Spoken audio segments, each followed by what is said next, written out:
Hello and welcome to another Magic the Gathering draft video. In today's video, I'd like to discuss my general draft strategy for adventures in the Forgotten Realms and how to read signals while drafting.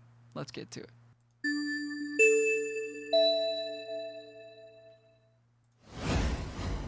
I'd like to start with some of my general strategy and thoughts about the format after the first week. This is all based on my own personal experience, so your experiences may differ. Play 16 or more creatures. Have a low curve with 7 to 8 2-drops. Even control decks want this. Aggro decks are trying to win by attacking your opponent with good rate creatures supported by synergy. Control decks are trying to win by creating a board stall using good rate creatures and then generating repeated value using venture or some other mechanic. Good stats and rates on individual cards are more important than synergy in this format. Synergy is still good though and will sometimes be a tiebreaker pushing you towards one color pair or another. I personally have not had success with blue-red, blue-white, or black-green, but all 10 color pairs do seem to be fairly balanced. Play 17 lands. And finally, don't splash for a third color unless you have a really good bomb rare with a single pip and you have reliable access to treasure or venture, which can give you treasure. Alright, let's get into my current pick order for the format, starting with the good rares, such as Adult Gold Dragon, Cave of the Frost Dragon, or any of the lands from that cycle, Dancing Sword, Dragon Turtle, Drizzt Doe Erden, Eden Death Dracolich, Eliwick Tumblestrum, Fighter Class, Flame Skull, Froghemoth, Gelatinous Cube, Grazilax Illithid Scholar. Man, they got some crazy names in this set. Hand of Vecna, or Vechna, maybe? Hobgoblin Bandit Lord, Icing Death Frost Tyrant, Inferno of the Star Mounts, Imarith Desert Doom, Lolth Spider Queen, Loyal Warhound, Mind Flayer, Mordenkainen, Nadar Selfless Paladin, Ochre Jelly, Paladin Class, Ranger Class, Skeletal Swarming, Teleportation Circle, Triumphant Adventurer, Varys Silvery Moon Ranger, Volo Guide to Monsters, Vorpal Sword, Werewolf Pack Leader, Westgate Regent, White, Xanathar Guild Kingpin, Juan T. Malison, and Zariel Archduke of Avernus. Man, these names. The next card you're looking for are the best monocolor uncommons, which will leave you open to multiple archetypes, such as Battlecry Goblin, my pick for the mythic uncommon of the set, Magic Missile, Plate Armor, Reaper's Talisman, Red Dragon, Skullport Merchant, White Dragon, and Wizard Class.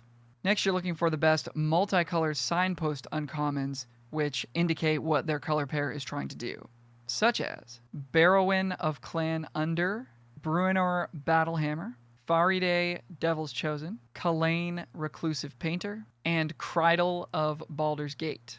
I don't believe the other 4 Signpost uncommons are quite on this level, but you could take them a little bit later in the draft once you have navigated into that color pair or you're close to navigating into that color pair. Next, you're looking for the cheap, efficient removal, such as Dragon's Fire, Portable Hole, and Power Word Kill.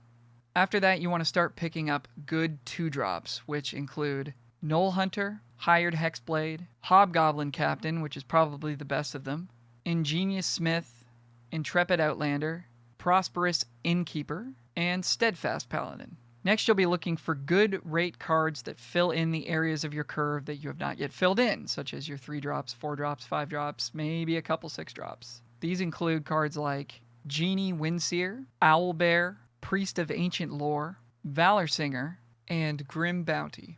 Finally, you'll want to pick up some synergy pieces that fit your deck's plan. You'll know you want these when you've sort of settled into a color pair, as each color pair has a specific theme to it that you'll want to play into. These would be cards like Boots of Speed, Celestial Unicorn, Horde Robber, Soul Knife Spy, and Sylvan Shepherd. All right, let's talk about some general draft strategy for navigating through the draft. In picks 1 through 4, you're just going to take the best card that's in the pack. In picks 5 through 8, you're going to continue to take the best card, but you're also going to start to form a picture of which colors are being passed to you, which is known as reading signals. For example, if you see Bruner Battlehammer pick 5 and some other solid red and white cards pick 6, 7, and 8, there's a good chance that the players to your right are not drafting red and white. This means you can reasonably expect to see more good red and white cards in pack 3, as those same players will be passing to you again. In picks 9 through 14, you're really reading signals now. These are the cards that no one else at the table wanted the first time around. If you're seeing playable cards of a color in the last few picks, that color is likely not being drafted by the other players at the table, aka that color is open, and you should strongly consider moving into that color if you haven't yet.